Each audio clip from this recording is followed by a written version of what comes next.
We're doing another MLB preseason position rankings. Only 10 days till opening day, so we're trying to get these rankings in quick, man. Next week is when, it all starts. Opening day. Diaz. Yeah, I mean, till the day. Whatever it is in Spanish, but we're excited. We got just a little over a week until then. So today we're doing second baseman. If you haven't watched or haven't listened to the first episode, tune into that one. We did first baseman. We are now doing the second baseman rankings. This is also a very tough position to rank. I mean, it's hard because it's what do you qualify? And so we're doing players that are projected to start as second baseman. It's like Turner's not gonna be on the list. Trey Turner's not gonna be on the list. No, this is a much more debatable position, I think, than first base. Mm-hmm. So we're especially outside the top four. Yeah, for sure. We're gonna do just like we did last time. If you guys haven't listened to that episode, I definitely recommend you do so. Very good first baseman rankings. So we're gonna start out just like we did with the last one. We're gonna go from 10. We're gonna work our way down. We're gonna each say our position rankings by number, and we'll work our way down to the number one spot. So first off, we're gonna start with number 10, and I'll start us off. Number 10 in second baseman rankings for the New York Yankees, I have DJ Lemayo, and I think DJ's been really good the past few years. You think in 2020, 2021, or 2019, 2020, he hit well over 300 for the Yankees. Lots of hits. He's been there. He's moved around a little bit around the diamond there, but he's just a really good, solid hitter. He's never going to hit for a lot of power. No. But the Yankees don't need more power. They don't. They have plenty of that.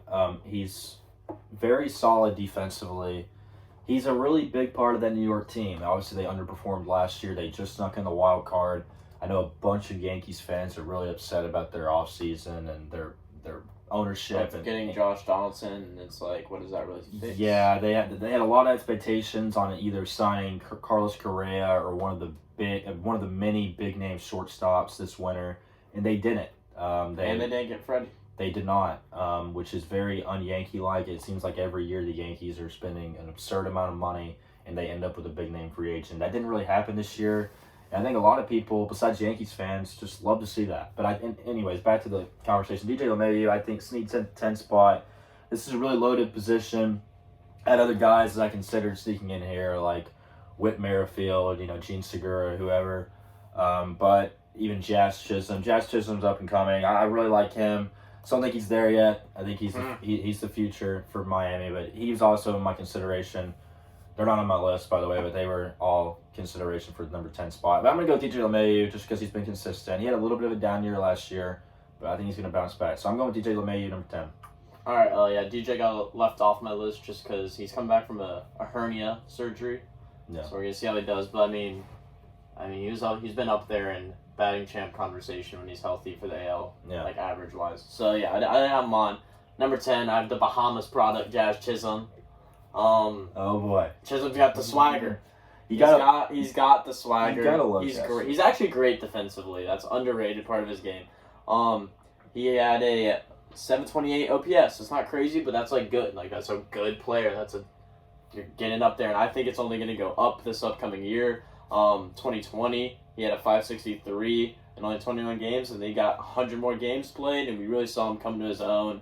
He can also run, as we know. He stole 23 bags last year. So, Jazz Chisholm's at 10.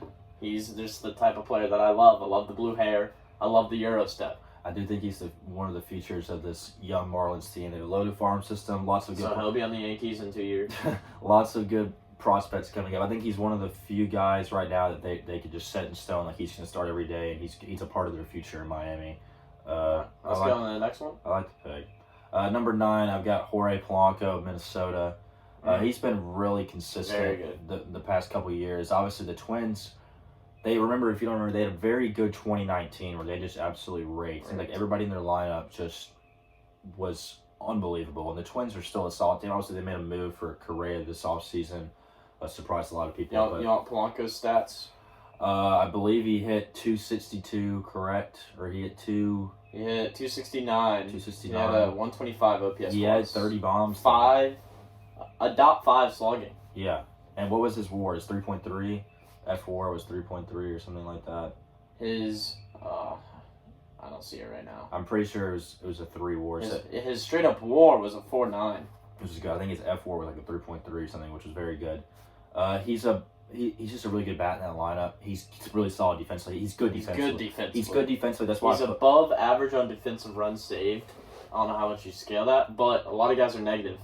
Yeah, and I think in this list, I'm not just looking at a guy that could just simply rake. I'm talking about a guy overall the complete package. I'm talking about a guy that can hit, but also second baseman it's an important position defensively. You don't want to make errors. And I think defense was a huge part in my rankings, which is why he made this list. He is number 9. Well, you can make the argument he could be even higher on this list. Yeah, you'll see Jorge in a minute here. But I like him at the 9 spot. I think that's a pretty good pick. I've got number 9, the speedster, Whit Merrifield of the Royals. I mean, he hit 277 last year. That's a pretty high number. He had a 3.6 WAR. He only had 10 home runs, but that's just not what you expect. He had 74 RBIs. But he steals 40 steals. Steals a ton of bases. And he's good defensively. He's very good defensively. I really like Whit Merrifield. I really like stealing. I mean, that's just what the Royals do. They have so much speed. But it's like there's just an underrated part of today's game where if you're in the postseason, not that the Royals are going to see that. They're not. Stealing can win you a game. So I really like Whit Merrifield. I'm at 9.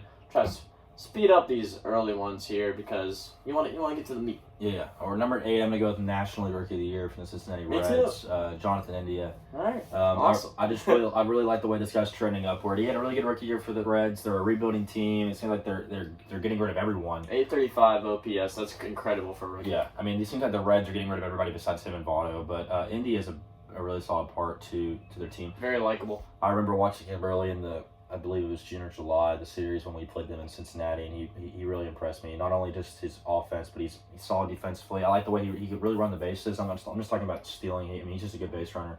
I really like Jonathan India. I think he's the future of this Reds team.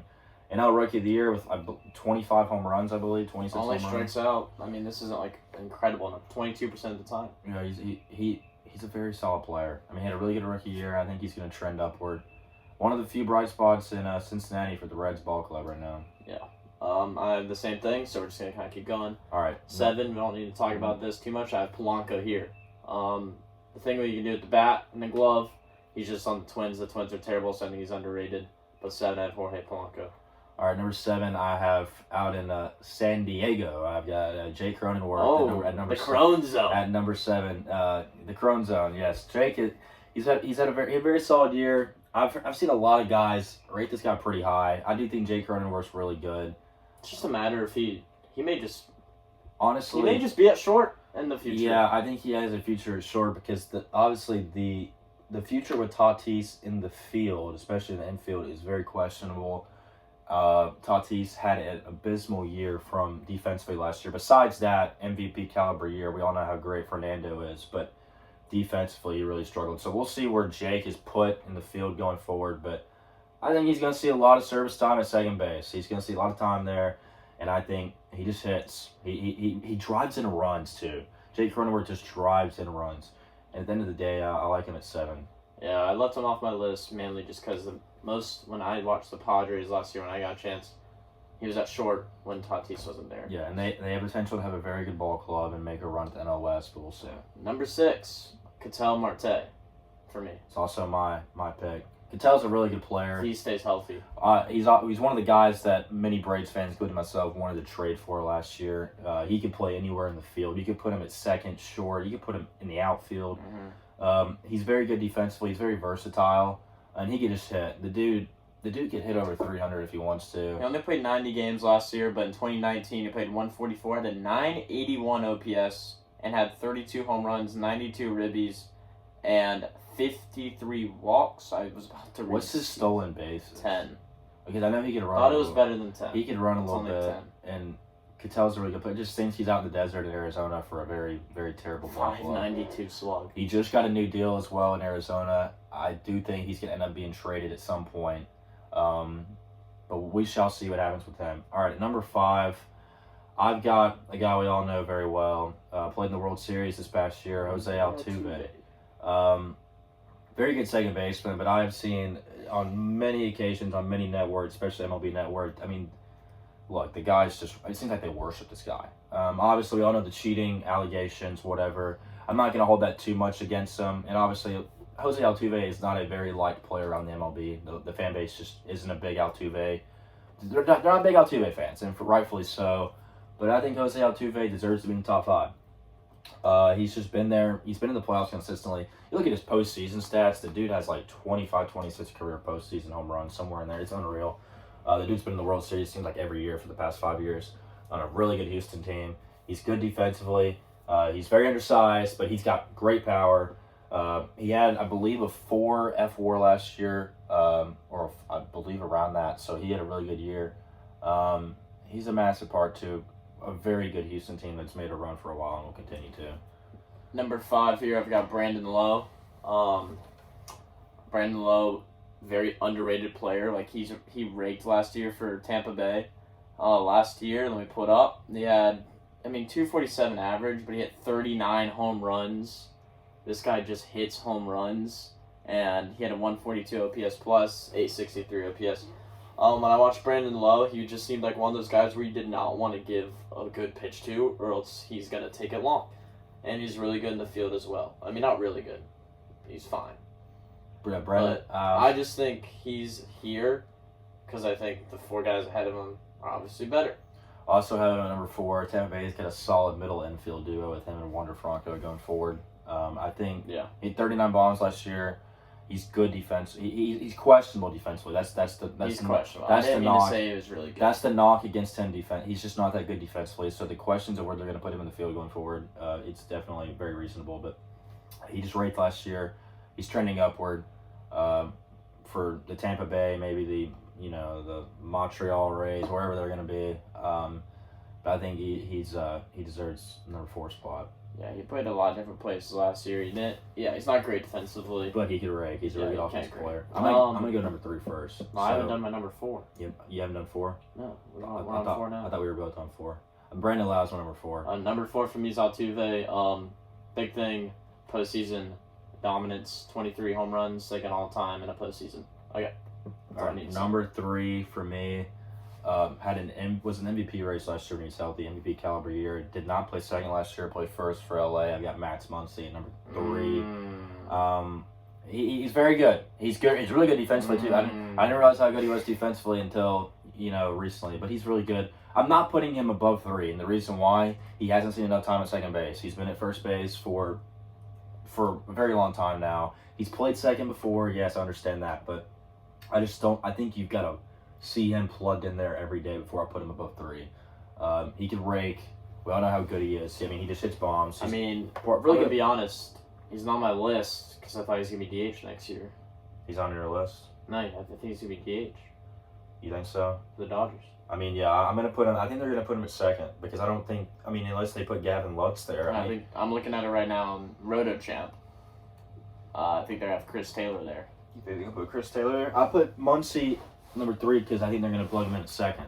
Okay. And that was Well, I just want to know which one of these next 3 guys about to say you don't have. That was off my knowledge. So I think you're missing a big one. I'll let you know that now. I don't think I am. I know you're missing. Who? At number 3, Trevor Story. He hasn't played second. He's going to. Well, he could this year For the Red Sox. Yeah, he is going. He had a down year last year, but I would put him probably I'd probably put him 5 to. All right, sure. Just substitute Story and Muncie, whatever you like. But they're both top 5 if they play, so we'll figure that out. But I think Story's going to be at second, and Story's just an underrated player. He did have a down year last year, but we know what he can do defensively, and we know what he can do offensively. I don't think this deal is going to work well for Boston. I think Story is trending downward, and the reason I say that is he's up there in age, the Coors Field effect. He had a down year last year. He's going to a completely different ballpark, completely different team. Really good lineup. I think Story, if you're gonna put him in second baseman rankings, he belongs on top 10. Yeah, I forgot about that. But I just don't think. I think going forward, I just don't think it's gonna be a good deal for Boston. That's just my bold take. But I disagree. I just don't. That's my bold take. I don't think Story's gonna be the same player that he was in Colorado. Number 2, really wanted to put this guy 1. I think he will be for the next. Can I say something real quick? Yeah. Trevor Story to have I agree he had a down year, but your down year being 24 home runs and an 800 OPS, like that's a great down year. I mean, yeah. He is playing in cores. I do agree. And number 2, I think this guy is going to be the best second baseman in the league for arguably the next decade. The guy his contract is just it's unbelievably, just highway robbery. From the Atlanta Braves, It's our Ozzy Albies, and I think he arguably could be number 1, but Marcus Semien is such a good last year. So we both had the same top 2, Ozzy then Semien. Ozzy belongs to 2. He's elite defensively. He should have a Gold Glove by now. He should have arguably 2. The guy is one of the best switch hitters in the league. He hits his career slashes. He's hit over 300 from his career from the right side. From the left side, he's been a little iffy, but he's still very good from the left side. He's got good power from the left side. Ozzy can run. I've seen very few guys that can run like this guy can around the bases. And he can hit 30 home runs at least. He had a 30 home run, 100 RBI season last year. Unreal from a 5'9", 5'8" second baseman. The amount of ground he covers defensively it's unreal. It seems like he makes every play at second. He's got great power, great speed. Albies, when he made his debut in 17, was one of the top prospects for this team, and he's lived up to the hype. He's just one of the best young players in MLB. I'm going to go ahead and say he is. I'm going to say this. He's an MVP. He has MVP potential talent. He's that good. Yeah. He belongs to 2. I think, just to add on, Ozzy Albies does have MVP potential, especially if we're getting rid of the shift. He's the most affected by the shift player I've ever seen. He just hits right into that guy that shifts into right field every single time. And he's going to abuse that they're getting rid of this. You're going to see his splits jump. My bold take, I don't even think it's bold, he's going to hit 300 this year. I think he's going to hit 300. I honestly agree. If the shift is not there, I actually agree. And you can say bias all you want, but if it's because we watched the Braves, we know how much he's affected by the shift. He hit 295 in 19. I think he's going to hit 300 this year. I think he only had 250, 260 last year. He had 30 bombs, 100 RBIs. I think you're looking at potential 300 year with 30 home runs and 100 RBIs again. I think that's very well in the works. That's why I have him in the number 2 spot. And in that case, with a Gold Glove, he'd top 3 MVP. We'll see. Always has that. He has that talent. He's that good. He's only 24. Very good too. He's only 24 years old. The dude's only making $5 million a year. Somehow, he's actually 25 and 8 days. 25 now. He just turned 25. Alex Antopolis, I love you, but can you please work on that contract a little bit for Ozzy? He deserves a little bit more than $5 million a year. Just saying. But you heard it here first. For emphasis, Ozzy Albies is going to hit at least 300.